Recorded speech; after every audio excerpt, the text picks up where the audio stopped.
Depuis pas mal d'années, donc que sont les projets européens Guardian et Mambo, tous deux soutenus par l'Union européenne, et donc dans le cadre desquels on a proposé de poursuivre des réalisations qu'on avait amorcées il y a déjà plusieurs années sur la modélisation de la distribution des espèces à grande échelle et à fine résolution. Donc, comme vous le voyez, bah, c'est un travail qui mobilise pas mal de monde. Une partie d'entre eux sont listés ici. Il y a encore plus de monde là, qui participe et qui nous accompagne.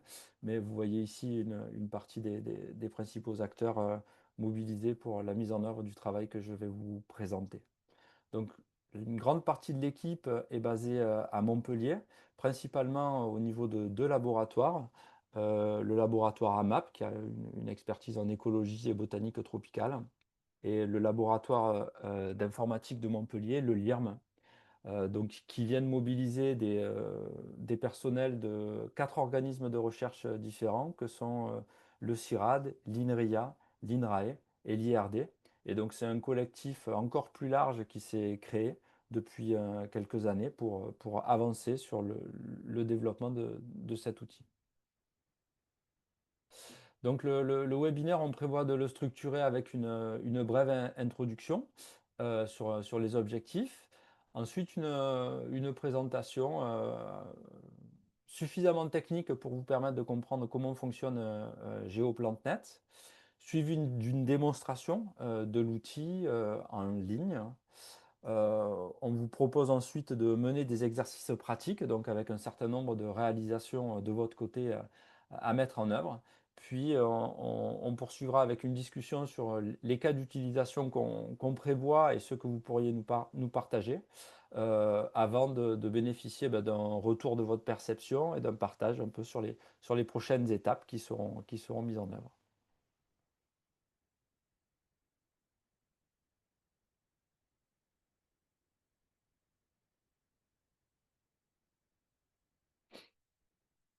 Donc le webinaire, on l'organise avec un certain nombre de collègues. Donc moi, je suis Pierre Bonnet, je suis botaniste au CIRAD. Rémi Pallard, qui est informaticien au sein du CIRAD, full stack, donc qui a développé une grande partie du corps de GeoPlantNet. Thomas Payot, qui est développeur informatique sur les interfaces à l'INRIA. Vanessa Eke, qui est botaniste à l'IRD. Alexis Joly, qui est chercheur à l'INRIA.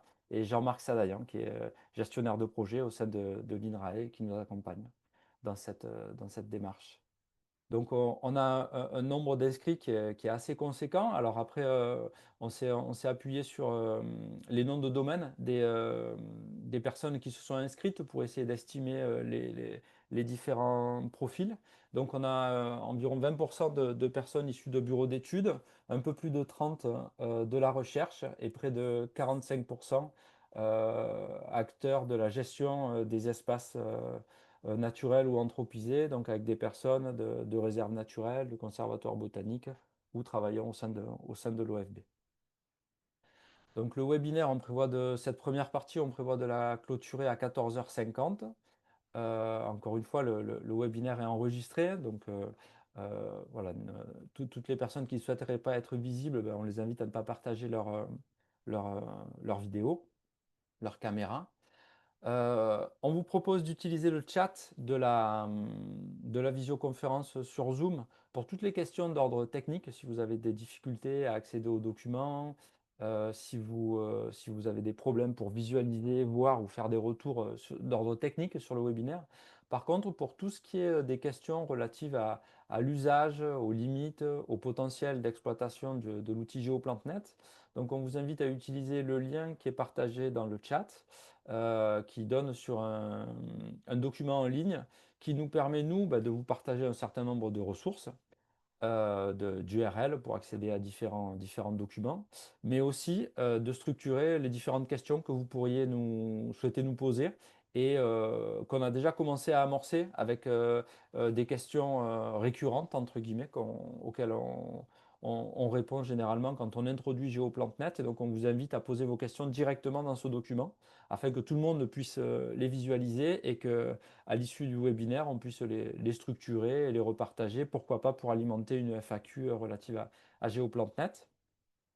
Et vous trouverez également dans ce document en ligne donc un questionnaire qu'on vous invitera à compléter à l'issue du webinaire pour nous permettre de bénéficier de votre retour sur la conduite du webinaire et sur des évolutions futures que vous souhaiteriez nous partager pour la suite.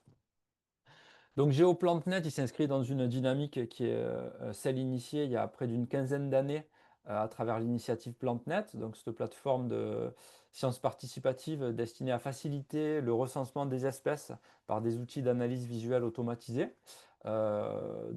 Initiative qu'on coordonne Alexis Joly et moi depuis une quinzaine d'années. Et donc, depuis près de 3 ans maintenant, on est impliqué dans une dynamique de 2 projets européens qui sont mentionnés ici, qui sont les projets Guardian et Mambo, dans lesquels on pousse et on explore le potentiel de techniques de reconnaissance visuelle automatisée pour, euh, pour la mise à disposition d'une nouvelle typologie de services. Et donc, les outils d'analyse que sont ceux de GeoPlantNet et l'interface d'analyse d'images de communautés de plantes à travers PlantNet sont mis en œuvre au travers de ces projets européens, entre autres. Donc, vous voyez que sur la partie en bas à gauche de l'interface, il y a un listing d'un certain nombre d'outils qui sont développés dans le cadre du projet Guardian, ici mentionné. Et donc, GeoPlantNet est l'un d'entre eux, donc, qui a été amorcé, je dirais, concrètement avec des investissements conséquents il y a environ 2 ans et demi, sachant que, comme vous le verrez, c'est un travail au long cours. Les principaux objectifs de la formation, c'est vous faire découvrir les fonctionnalités et stimuler des idées sur l'usage de la plateforme. Et les principaux objectifs auxquels vise de répondre GeoPlantNet, c'est de connaître la répartition spatiale potentielle des espèces de plantes, quelles sont les espèces et les habitats qui peuvent probablement être présents et observés dans un espace donné, et quels indicateurs caractérisant la biodiversité peuvent utiliser pour contribuer à une meilleure gestion des espaces.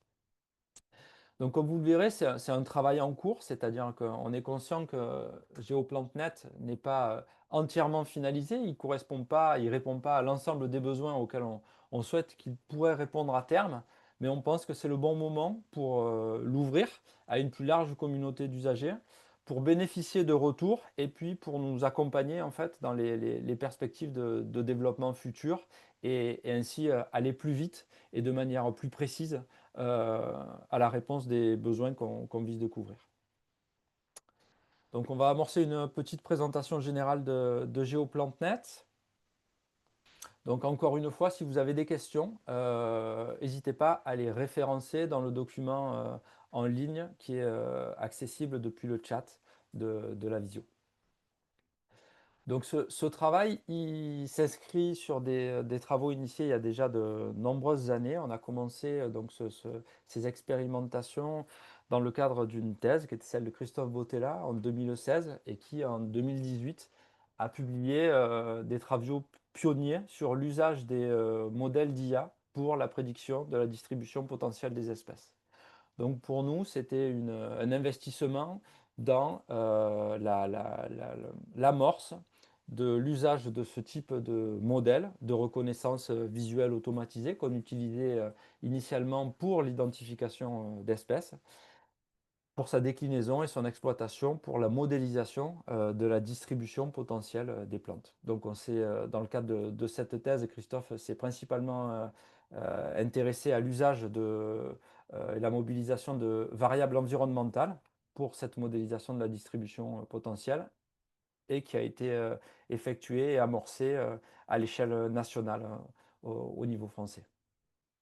Un peu plus tard, dans le cadre de la thèse de Benjamin Deneux, qui a soutenu sa thèse en 2022, on a pu expérimenter le potentiel de ces modèles de classification pour s'appuyer sur un nouveau type de données et notamment des données satellitaires et montrer en quoi il tirait profit de ce type de données pour modéliser efficacement la distribution potentielle des plantes, notamment parce qu'il réussissait à capturer des patterns spatiaux visibles dans l'environnement à travers les données qu'ils étaient capables d'exploiter.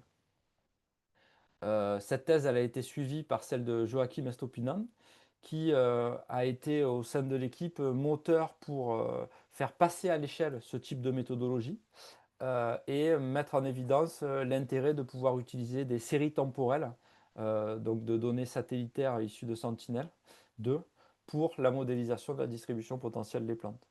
Donc, dans le cadre de sa thèse, Joachim, il a eu comme nécessité, entre guillemets, de mettre en œuvre un jeu de données conséquent qui mobilisait environ 1 million d'occurrences d'orchidées à l'échelle mondiale, qui illustrait près de 14 000 espèces d'orchidées et de coupler ces occurrences à des données satellitaires.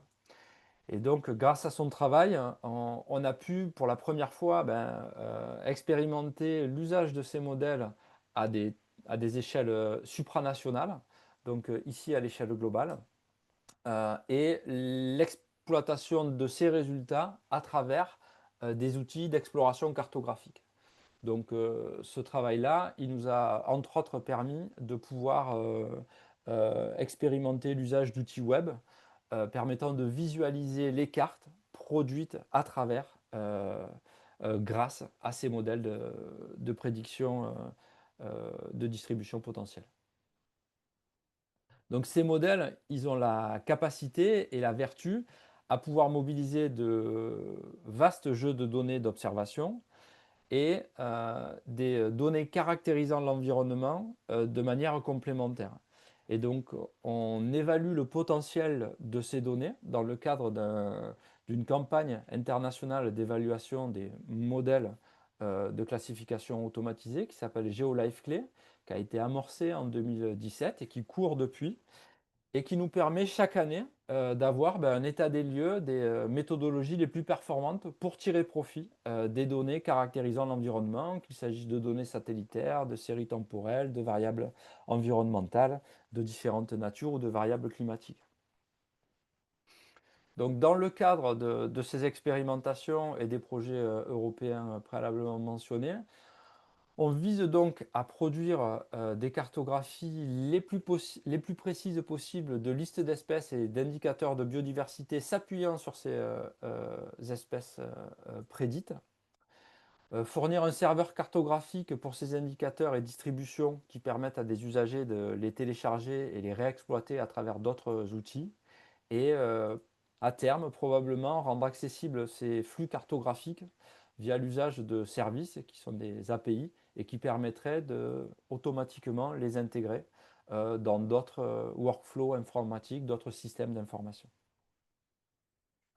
Donc le jeu de données sur lequel s'appuient aujourd'hui les cartes qu'on va visualiser au travers de l'outil GeoPlantNet, c'est des données qui ont été mobilisées il y a quelques années, qui couvrent près de 10 000 espèces à l'échelle européenne. Le modèle entraîné, le modèle de deep learning utilisé pour ces prédictions est un modèle de type Inception V3. Il s'appuie sur des données donc Sentinel, RGB et proche infrarouge, collectées jusqu'en 2021, et l'altitude normalisée. C'est des données, pour les données sur lesquelles on s'appuie, d'apprentissage pour la prédiction de ces distributions, donc qui couvrent plusieurs dizaines de millions d'occurrences issues du GBIF et près de 5 millions d'occurrences de plantes qui sont produites à travers et accessibles à travers la base EVA, qui est un acronyme pour European Vegetation Archive, et qui est la plus grosse initiative de collecte de données de présence-absence à l'échelle européenne. Donc on vise pour ces prédictions le fait d'avoir par maille prédite 50 espèces en moyenne pour chacun des points de la maille sur laquelle on travaille. Donc c'est un calibrage qu'on a fait au regard de différentes évaluations. Et donc ce qui se passe, c'est qu'en chacune des mailles sur lesquelles on va visualiser des prédictions, on peut avoir de 0 jusqu'à quelques centaines d'espèces prédites pour l'une des mailles prédites, sachant qu'on a globalement en moyenne, sur près de 100 000 points à l'échelle européenne, 50 espèces. Le modèle et les prédictions, elles sont alignées sur le référentiel World Checklist of Vascular Plant, WCVP, qui est accessible à travers l'outil en ligne Plant of the World Online, géré par le Jardin botanique de Kew à Londres, et qui est en fait la seule base qui nous permet aujourd'hui d'avoir accès à un référentiel international normalisé et pour lesquels on a une connaissance des aires biogéographiques dans lesquelles ces espèces sont présentes, qui lui-même est standardisé au niveau international. Les informations qu'on utilise sur les espèces et qui nous permettent notamment de générer différents indicateurs s'appuient sur la liste rouge de l'IUCN, des formes de croissance mentionnées dans la base WCVP et celle de l'IUCN, et le listing des espèces sur la directive Habitat européenne. Le modèle qu'on a entraîné, il permet la prédiction de la distribution potentielle des plantes, mais aussi la prédiction des habitats selon la classification EUNIS les plus probables, observables en une maille donnée. Et donc, c'est un deuxième type de modèle qui est utilisé là, qui utilise en fait la liste des espèces prédites par le modèle que je viens de décrire préalablement, et qui utilise en fait la syntaxe des espèces. Il utilise comme dictionnaire de mots les noms des plantes, et il a été appris à partir de noms de plantes à produire les habitats et UNIS les plus probables, donc à différents niveaux de classification. Et donc nous, on travaille jusqu'au niveau de classification niveau 3. Donc c'est un modèle qui commence à être populaire, hein, ce type de modèle. C'est un modèle de large langage, donc des LLM. Donc vous en connaissez un certain nombre, hein, puisque ChatGPT est un de ces types de modèles. Et donc on s'appuie sur le potentiel de ce type d'architecture d'apprentissage pour prédire la liste des habitats les plus probables observables en un point donné. Et donc le travail réalisé ici, il a récemment été accepté pour publication dans le journal Nature Plants. On a deux types de prédictions. Les prédictions des espèces qui vont permettre d'être variables pour une espèce donnée en fonction du score de confiance du modèle, on va dire. Donc ce qui permet que pour une espèce donnée, on a un niveau d'intensité de prédiction variable sur les zones où l'espèce est prédite. Et donc on visualise sous forme cartographique comme on a à gauche. Et ensuite, on vient également transformer ces prédictions et les normaliser pour disposer d'une estimation de la couverture spatiale des espèces. Donc comme on l'illustre à droite ici, et c'est notamment des données qui sont utilisées quand on va chercher à compiler la prise en compte de toutes les espèces prédites dans une zone donnée pour avoir des indicateurs de proportion d'espèces arborées, d'espèces menacées, d'espèces envahissantes dans une zone donnée. La maille de la prédiction qu'on a ciblée est de l'ordre de 50 mètres de côté pour pixels sur lesquels on effectue ces prédictions. Et donc, c'est des prédictions effectuées à l'échelle du continent européen. Donc, on s'est appuyé sur l'infrastructure de calcul Janzé. Et donc, pour l'ensemble de ces prédictions, il y a eu près de 2 mois de calcul. Donc, ils se sont appuyés sur 12 nœuds, chacun utilisant 8 cartes graphiques de type V100, qui sont donc des infrastructures très conséquentes, hein, pour arriver à générer cette volumétrie de données en quelque part si peu de temps. Donc ici, vous voyez une vue de l'interface GeoPlantNet, et on va pouvoir amorcer la démonstration de l'usage de l'outil. Laissez-moi une seconde, m'assurer que tout est bon.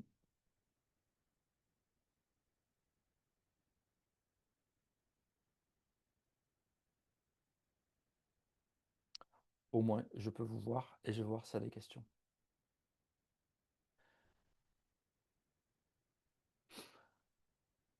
Donc, GeoPlantNet s'accède à travers l'URL suivante, geo.plantnet.org. Et quand on arrive sur l'interface de GeoPlantNet, on visualise une carte à l'échelle européenne qui est donc celle des habitats EUNIS prédits de niveau 1. Donc l'interface, elle se structure de la manière suivante, un certain nombre d'outils d'exploration et de filtrage sur la vue de gauche, une vue cartographique au centre dans laquelle on peut zoomer avec les outils situés en haut à gauche ou directement avec la molette de votre souris, et la légende en bas à droite, légende qui va évoluer en fonction des indicateurs et des critères qu'on va explorer et qu'on va venir choisir sur la gauche. Donc ici, par exemple, je suis passé de l'exploration des habitats de niveau 1 à ceux de niveau 2. Et donc, on visualise ici une mise à jour de la légende qui fait apparaître un nombre de légendes bien plus important au regard des sélections que j'ai faites. Vous pouvez accéder ici, à travers les 3 petits points qui sont ici, à une documentation sur l'usage de GeoPlantNet, éventuellement reporter des bugs. Et donc cette documentation, aujourd'hui, l'ensemble des interfaces et la documentation fournie est en anglais, mais on vise à pouvoir la mettre à disposition sous différentes langues européennes pour en faciliter l'exploitation et la plus large diffusion. On a un certain nombre de zones définies dans le cadre des cas d'études du projet Guardon qui sont préalablement configurées sur la gauche ici. Et on va pouvoir aller explorer donc, des prédictions à l'échelle nationale directement en sélectionnant un pays à partir du panneau qui s'ouvre ici sur la gauche de l'écran, Select Location. Donc ben, je vais sélectionner la France. Donc à ce jour, GeoPlantNet a été C'est mis plus un en partage œuvre. d'écran là. Oui, Ah non, Pierre, son écran. ton partage d'écran a coupé. Ah, merci. Il Je vais le semblerait que relancer. vous partagez son écran. Faites attention à ne pas toucher l'option de partage d'écran, s'il vous plaît. Allez, je Merci. réessaye. Hop, merci encore. Est-ce que vous me confirmez que vous le voyez maintenant? C'était lui qui C'est bon. Allez, donc Bon. la sélection du pays, c'est à partir de l'outil situé en haut à gauche ici, qui me permet de sélectionner un pays parmi les différentes emprises spatiales sur lesquelles GeoPlantNet est aujourd'hui fonctionnel.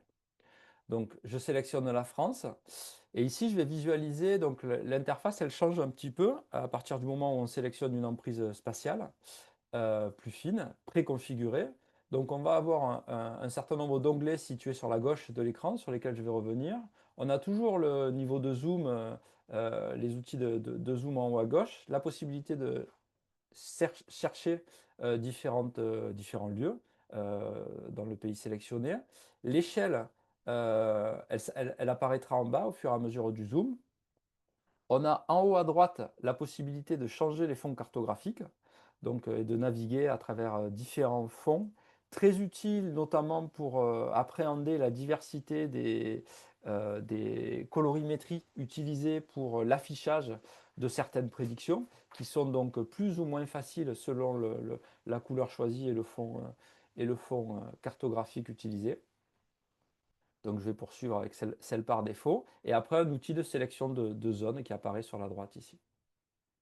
Donc, on a un premier rapport global qui apparaît par défaut quand on a sélectionné un pays, avec la possibilité de préfiltrer sur les espèces en danger critique d'extinction selon le statut UCN à l'échelle globale, de préfiltrer une requête sur les espèces en danger à l'échelle globale et visible au niveau national.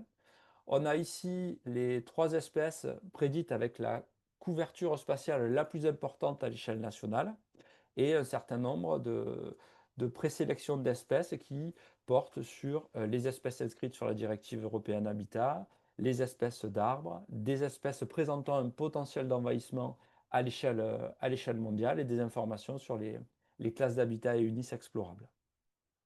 Donc je vais directement sélectionner un onglet espèces.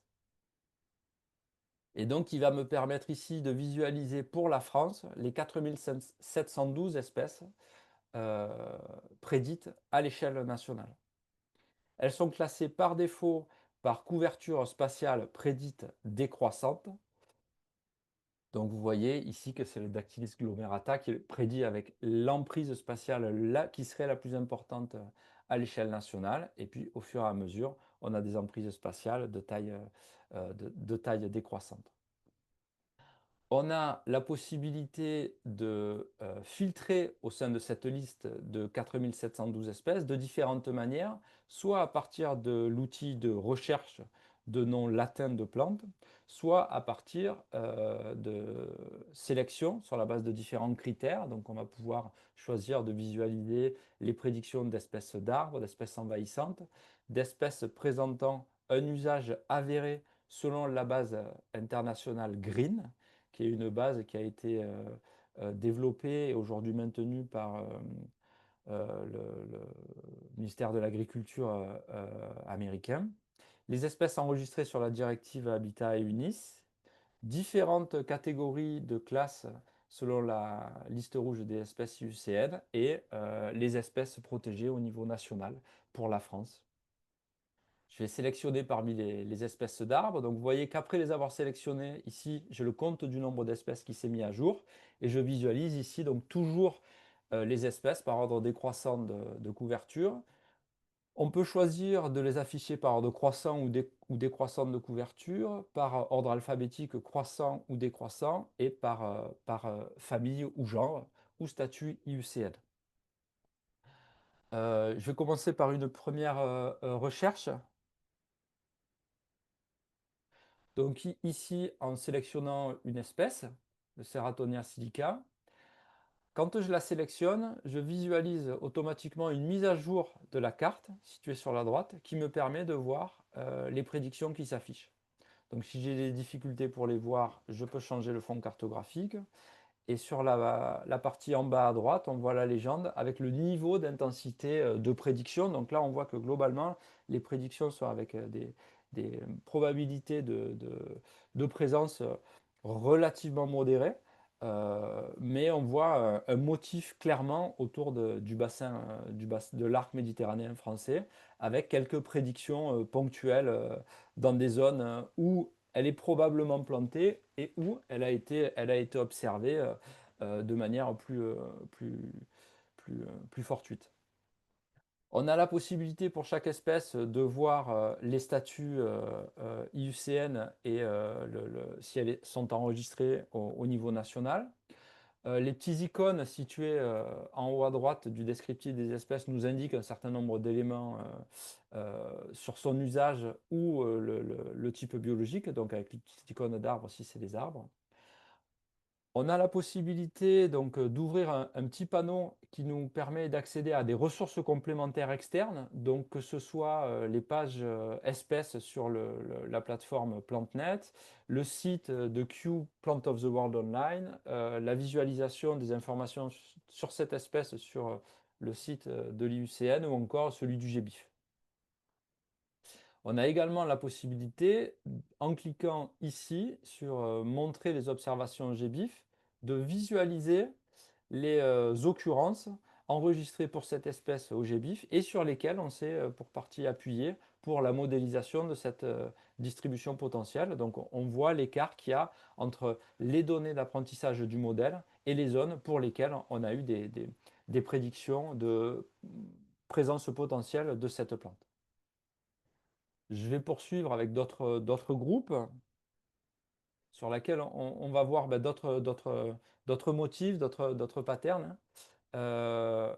Donc là, j'ai sélectionné un pistachier. On voit un même motif apparaître et une augmentation de prédiction au-delà de l'arc méditerranéen. Donc notamment sur le littoral et en région parisienne. Et donc on illustre ici le fait qu'il y a un certain nombre de biais dans les prédictions. Cette plante, elle a très probablement été observée dans des espaces cultivés.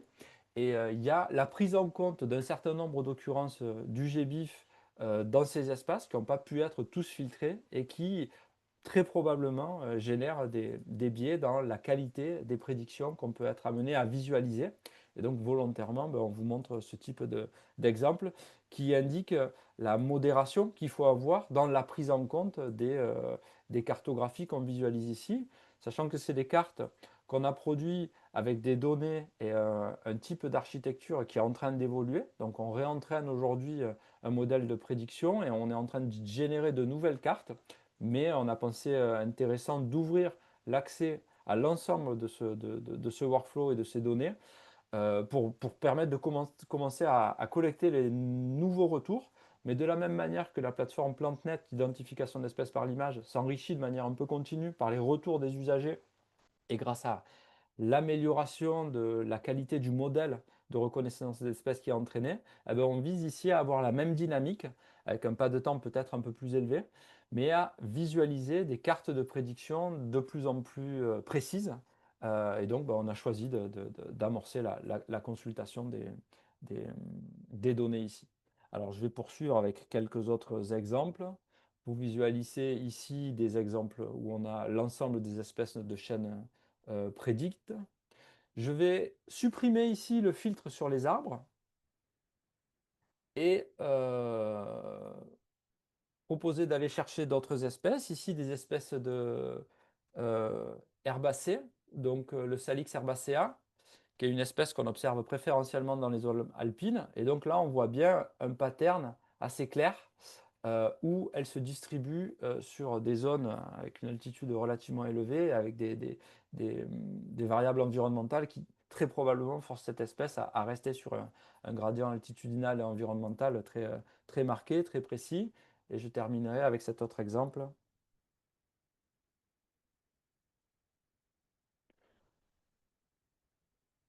Pardon.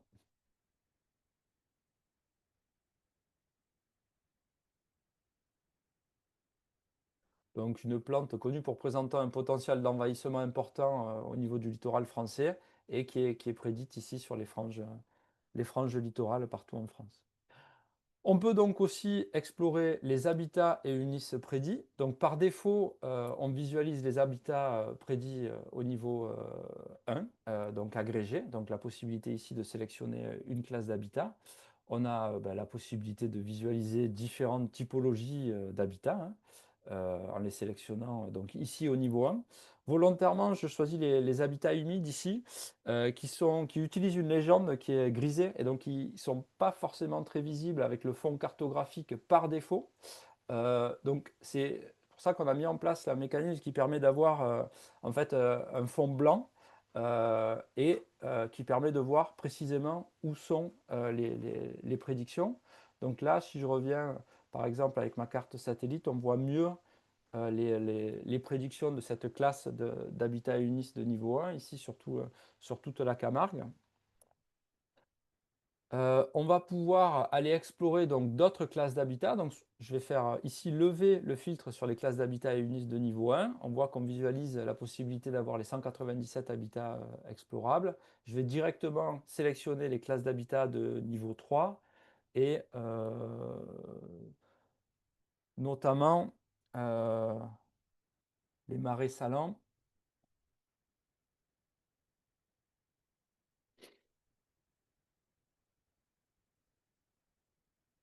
Donc, qu'on voit ici prédit sur le littoral camarguais euh, de manière assez claire.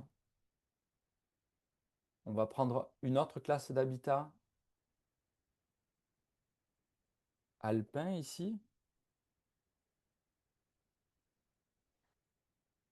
Donc avec ces prairies alpines acidophiles, tempérées, qu'on voit bien prédites sur les Alpes et les Pyrénées.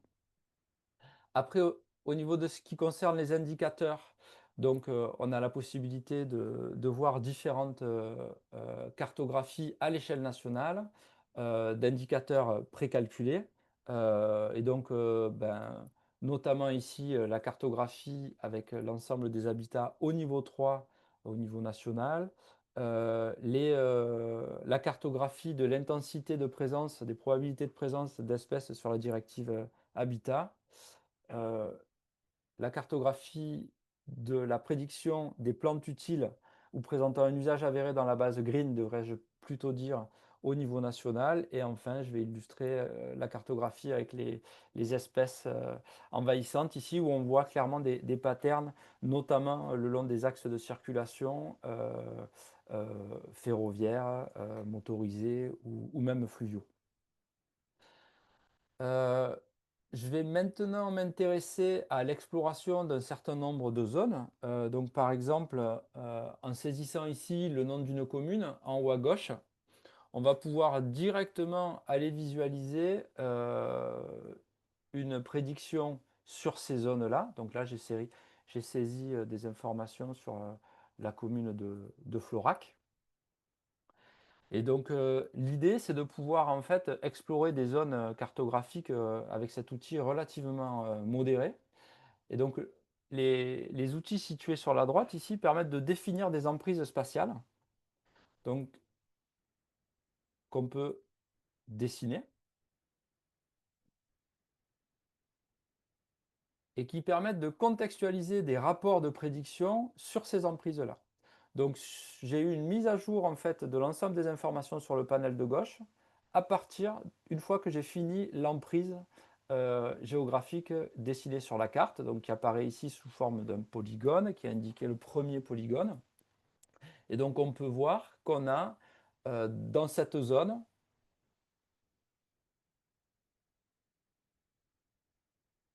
un certain nombre d'espèces et d'habitats prédits, notamment on visualise,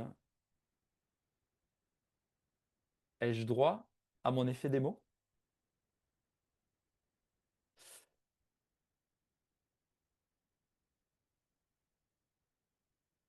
En fait, j'avais les paramètres qui étaient déjà enregistrés de mes précédentes requêtes que je n'avais pas rafraîchies, excusez-moi.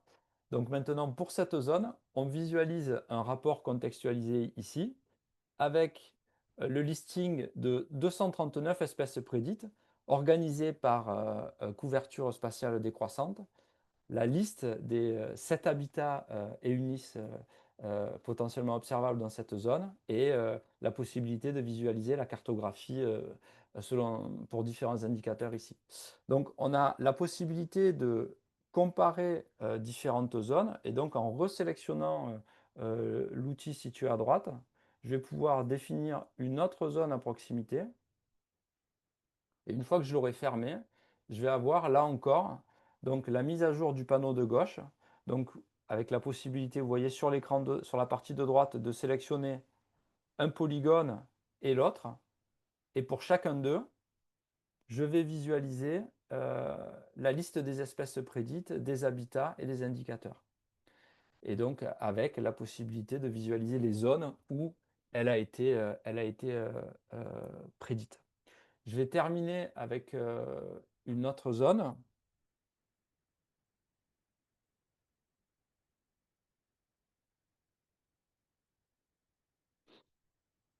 Donc je vais prendre garde de bien supprimer les polygones que j'avais préalablement enregistrés. Et donc ici sur la commune d'Agde, qui est une zone où on travaille régulièrement avec des collègues de la réserve naturelle du Bagnas, je vais pouvoir ici définir un polygone sur le littoral et visualiser un rapport listant un certain nombre d'espèces et d'habitats. Et vous voyez qu'ici, on va avoir 3 habitats de, de classe EUNIS différents euh, correspondant à la zone sélectionnée. Je vous propose d'arrêter là la partie démonstrative et d'enchaîner directement avec la suite du webinaire. Pierre, si je peux me Oui, permettre, nous avons je une t'en prie. question dans le chat qui demande si tu pourrais remontrer comment afficher les occurrences GBIF. Alors, il y a une réponse, mais au cas où, la remontrer Oui, rapidement. tout à fait, ouais. Merci. Merci Jean-Marc.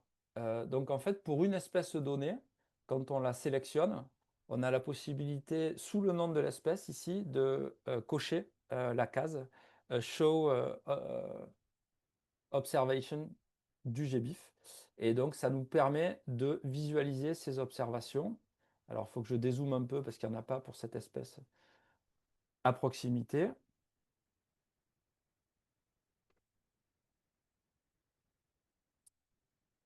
J'aurais dû prendre une autre espèce sur laquelle les prédictions étaient plus faciles à visualiser.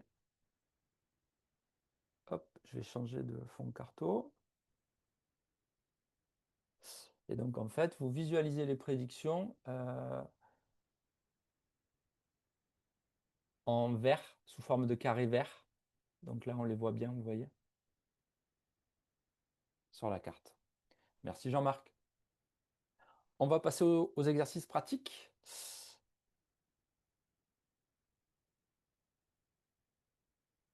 Donc, ben, l'idée, c'est que vous puissiez accéder sur l'interface de GeoPlanTnet par vous-même maintenant et que vous puissiez éventuellement lister les informations qui sont enregistrées ici.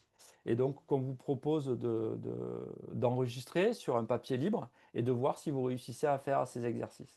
Donc, le premier d'entre eux, c'est voir si vous pouvez réussir à nous indiquer et enregistrer le nombre d'espèces végétales prédites euh, en Suède. Donc il vous faut aller sur l'interface de GeoPlanTnet, sélectionner l'emprise spatiale de la Suède et visualiser au niveau du rapport et des indicateurs situés dans le panneau de gauche le nombre d'espèces prédites globalement à l'échelle de la Suède à travers cet outil.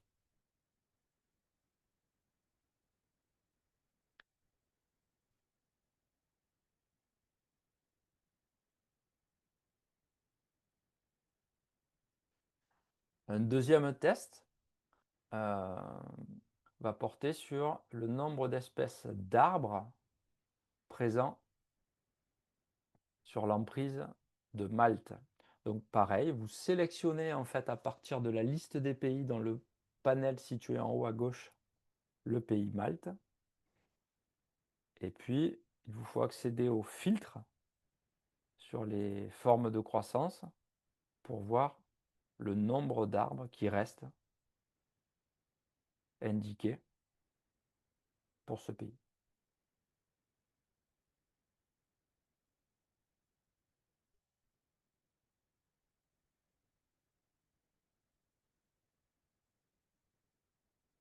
Donc ensuite, vous pouvez faire la même démarche pour sélectionner les plantes utiles en Espagne et indiquer leur, référencer leur nombre.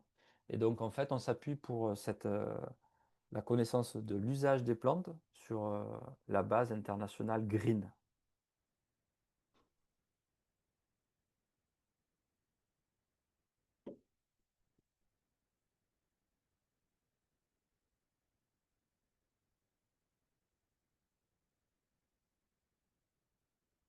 On va faire le quatrième. Et après, je vais les remontrer comment on procède. Donc, quelle serait l'espèce prédite avec la plus grande couverture spatiale en Belgique?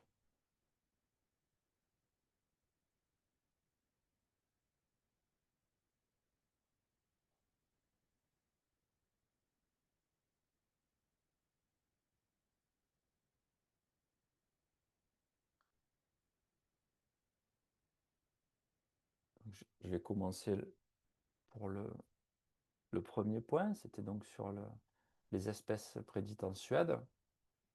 Donc, en fait, une fois qu'on a sélectionné le pays, en cliquant sur l'onglet espèces, on pouvait visualiser les 3646 espèces prédites sur le territoire suédois.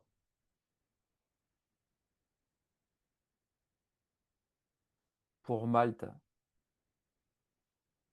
on sélectionne le pays, la liste des espèces, et il faut ouvrir le système de filtrage sous forme d'entonnoir en bas à gauche de l'onglet espèces qui permet de sélectionner ou visualiser le nombre d'espèces d'arbres, donc ici 80.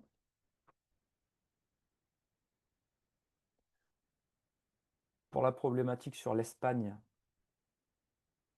on resélectionnait les espèces et l'entonnoir et on sélectionnait les espèces de la base green, donc qui est relative aux usages des plantes, donc 1532 espèces utiles supposées en Espagne. Et pour la Belgique, en sélectionnant le territoire belge, la liste des espèces, on visualise que c'est le Ranunculus repens qui est prédit avec la couverture spatiale la plus importante. Maintenant, on va passer à des exercices sur la partie classe d'habitat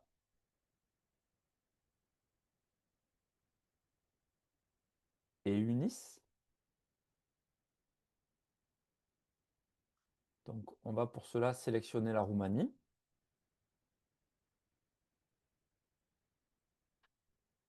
Et donc, on souhaiterait savoir si vous pouvez nous indiquer quelle est la classe d'habitat UNIS, quelles sont les classes d'habitat UNIS de niveau 2 et 3 prédites avec les envergures spatiales les plus importantes en Roumanie.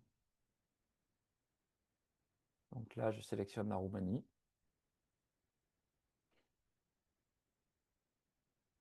Et après, l'idée, c'est que vous puissiez trouver cette information par vous-même.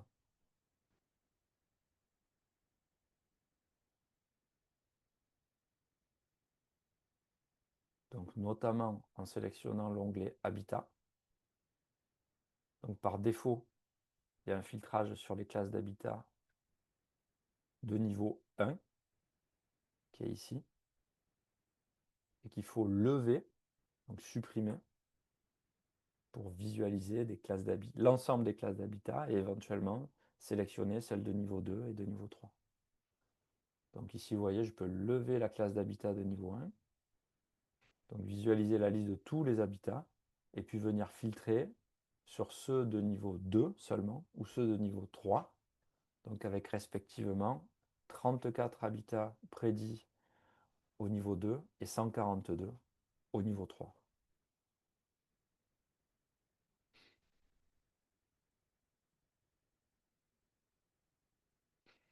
Donc après, il y a les 3 derniers exercices nécessitent une manipulation encore plus poussée. Donc l'idée, c'est que vous cherchiez la grotte d'Ego, D''E''G''A''U,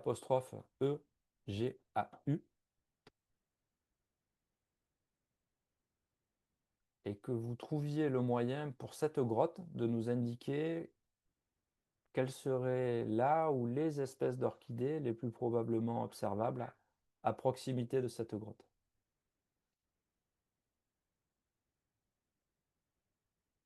Donc la grotte, c'est la grotte d'Ego, D''E''G''A''U,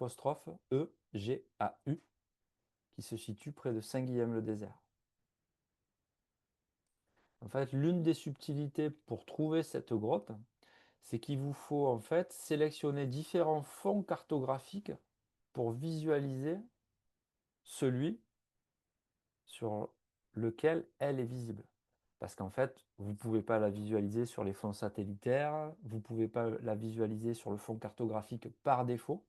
Et donc, ça vous oblige à devoir un peu interagir avec les différents outils et la sélection des différents fonds cartographiques pour identifier celui qui vous permet, une fois que vous l'avez recherché dans la barre de recherche textuelle située en haut de l'interface, le bon fond.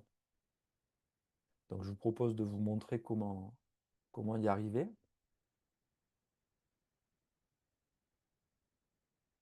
Donc je vais en France, je vais grotte de l'Ego.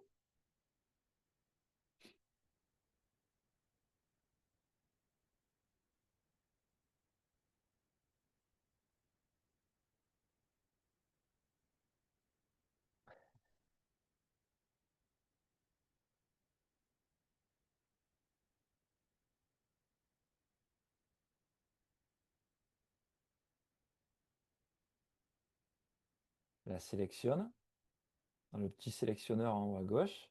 En fait, vous voyez ici le fond cartographique qui est indiqué Carto par défaut, qui est assez neutre, il ne permet pas de l'avoir. Donc il faut sélectionner un fond OpenStreetMap qui permet de voir où est géolocalisée la grotte. Une fois qu'elle est géolocalisée, on utilise l'outil le sélecteur en fait, d'emprise spatiale. Donc là, je vais prendre le disque et je clique sur la grotte, je fais un cercle. Ça va mettre à jour l'interface de gauche et le rapport sur les espèces et les habitats.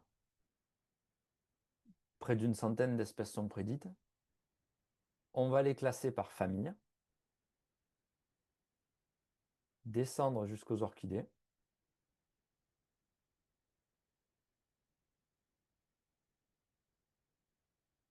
Et donc là, à la dimension du cercle, j'ai principalement l'Imantoglossum robertianum. Mais si je l'avais étendu, on aurait visualisé d'autres espèces.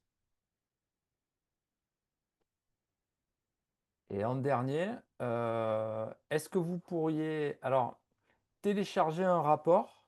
Donc l'idée, c'est de quand on est en fait sur une emprise spatiale, donc celle que j'ai ici, tout à l'heure, je ne l'ai pas montré. On a la possibilité d'avoir la couverture spatiale estimée des différentes espèces dans cette zone en cliquant sur le bouton Obtenir la couverture. Donc là, ça nous permet de classer par couverture spatiale décroissante la liste des 108 espèces prédites dans cette zone. Et en fait, à côté du bouton de filtrage, que j'ai oublié d'indiquer tout à l'heure, je m'en excuse, vous allez ici voir le bouton de téléchargement. Et l'idée, c'est que vous puissiez télécharger un fichier au moins une fois, correspondant un peu à un rapport des prédictions faites sur une zone d'intérêt. Donc c'est un fichier de type CSV qui s'ouvre.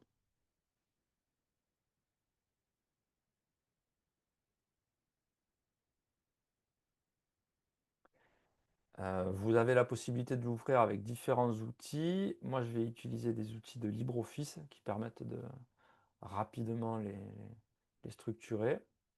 Et donc, les rapports se présentent de cette manière,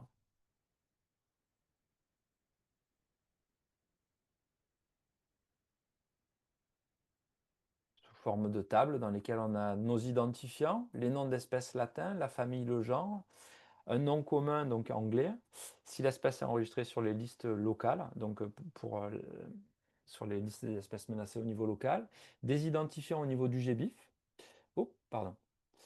des identifiants au niveau du GBIF, la surface sélectionnée, le pourcentage de couverture de la surface, et après, si c'est un arbre, une espèce envahissante, une espèce sur la directive Habitat, et ou son statut IUCN, si elle en a un. Et donc, l'un des derniers exercices qu'on imaginait vous faire faire, mais peut-être qu'on va pouvoir avancer, je pense, qui est peut-être pas indispensable, c'était le fait de pouvoir faire deux zones, comparer deux zones que vous connaîtriez ou qui seraient à proximité de chez vous, et donc de faire, comme on l'a fait tout à l'heure autour de la commune de Florac, de sélectionner deux emprises spatiales avec les outils situés à droite de l'interface et naviguer entre ces deux emprises pour visualiser les synthèses prédites. Donc vous voyez, celle en haut à droite, 90 espèces prédites, dont 23 arbres, et le cercle autour de la grotte, 108 espèces prédites, dont 20 espèces d'arbres.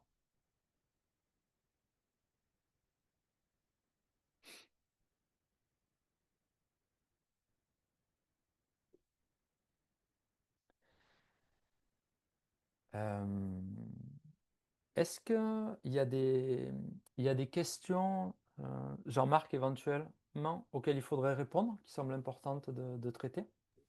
Pour la plupart des questions, on les a référencées dans le doc partagé et Ok, on est en train d'y répondre à mesure. ok, Par contre, il y avait si dans les utilisateurs, des gens veulent revoir des démos, le faire remonter dans le chat directement.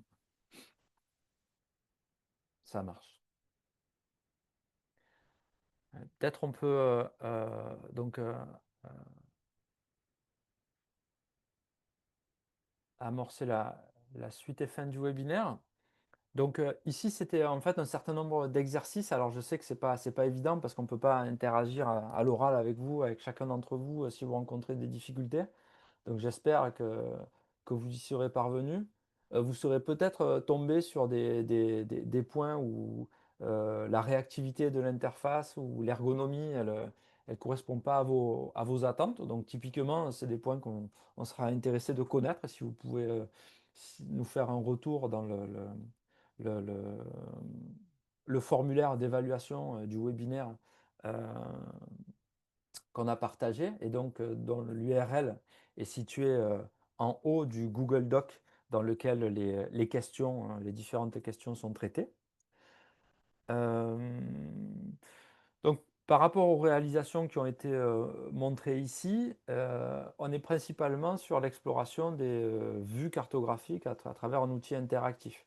Euh, Vous aurez vu qu'on a mentionné la possibilité de directement télécharger les cartes pour ceux qui souhaiteraient les récupérer, pour les traiter, les explorer à travers leurs propres outils d'exploration de données cartographiques.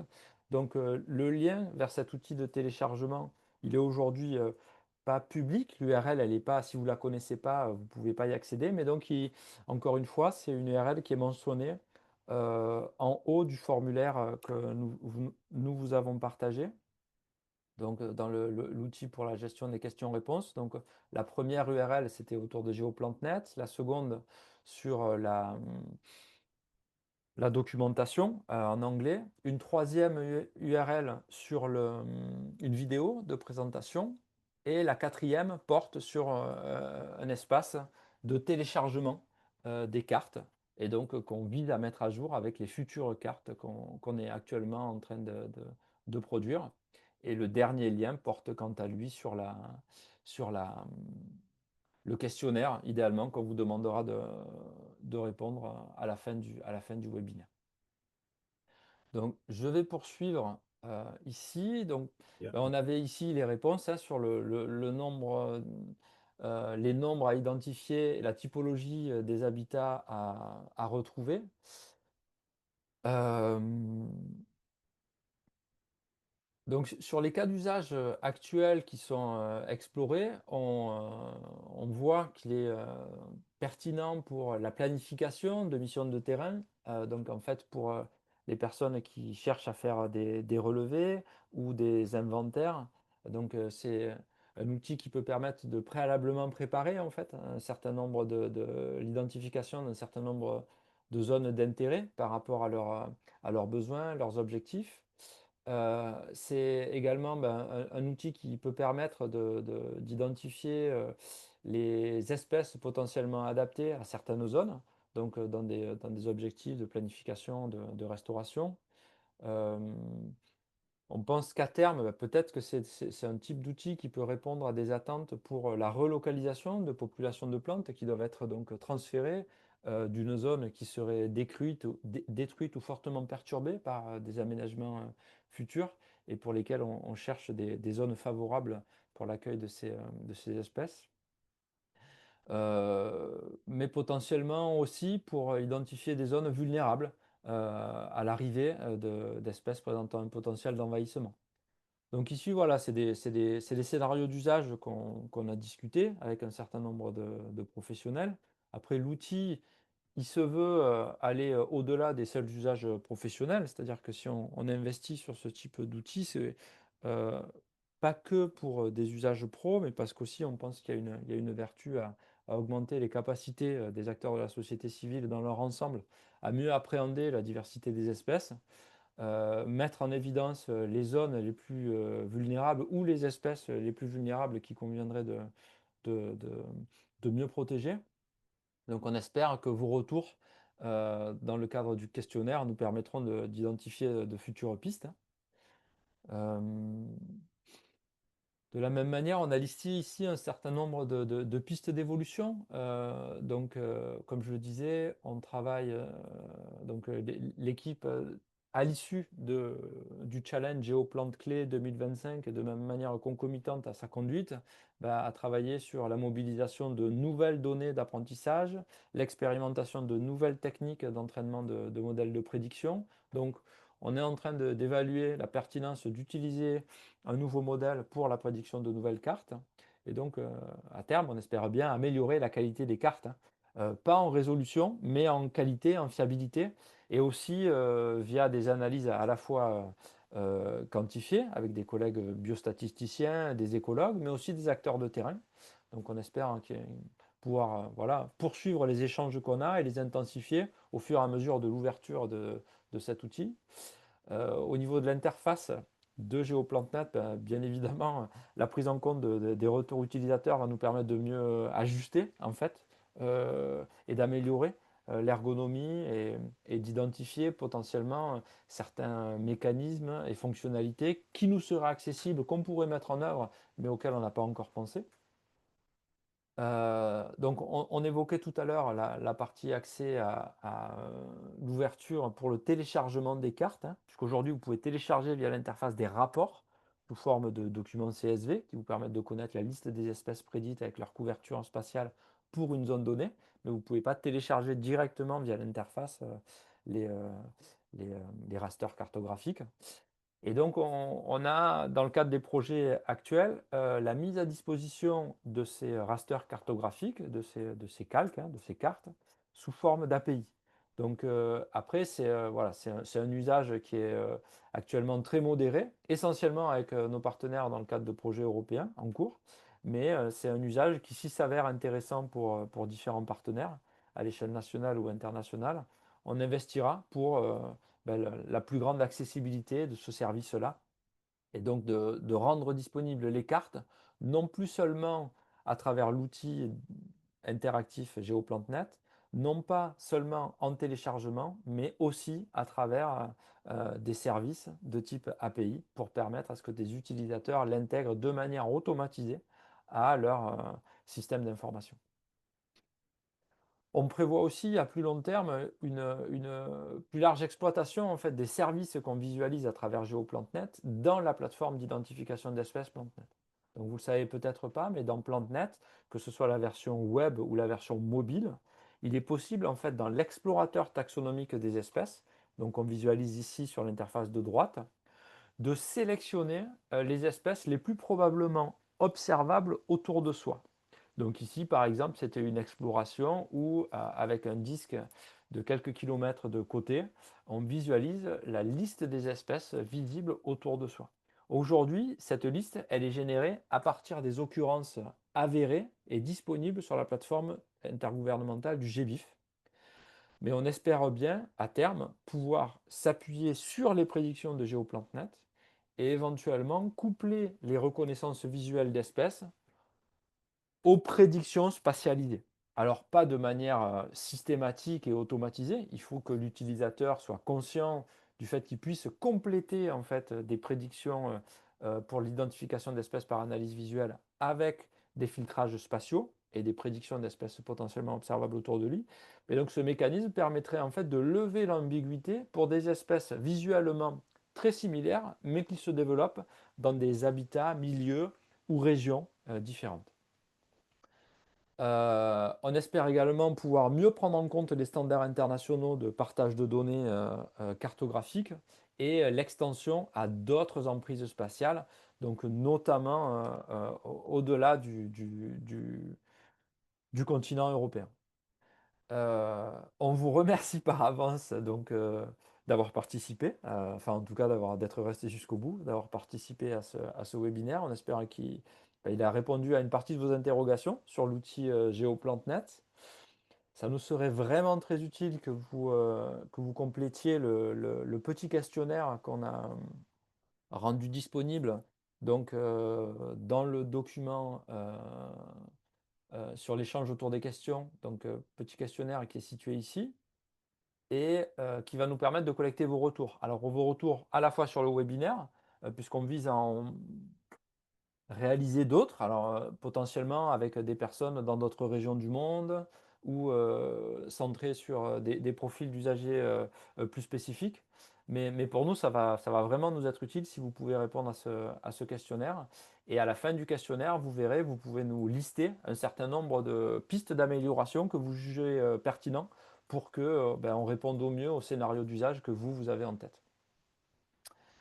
Je pense qu'on va arriver à la clôture du webinaire, donc pour cette première partie autour de GeoPlantNet. Et l'idée, bah, c'est de faire une courte pause. Une grande majorité d'entre vous se sont inscrits aux deux webinaires qui s'articulent, donc le premier sur GeoPlantNet et le second sur l'interface d'analyse de communauté végétale visible à travers PlantNet. Mais donc l'idée, c'était de faire une courte pause avec vous et puis d'enchaîner euh, donc à 15 heures avec le second webinaire. Je vous remercie encore pour votre attention, participation. Et puis ben, je vous propose de conclure là. On reprend à 15 heures avec la même URL. Donc je pense qu'on va probablement devoir couper l'enregistrement pour que celui-ci soit plus digeste à gérer. Et on le reprend à partir de 15 heures. Un grand merci à toutes et à tous et à tout à l'heure pour ceux qu'on retrouve. Merci beaucoup.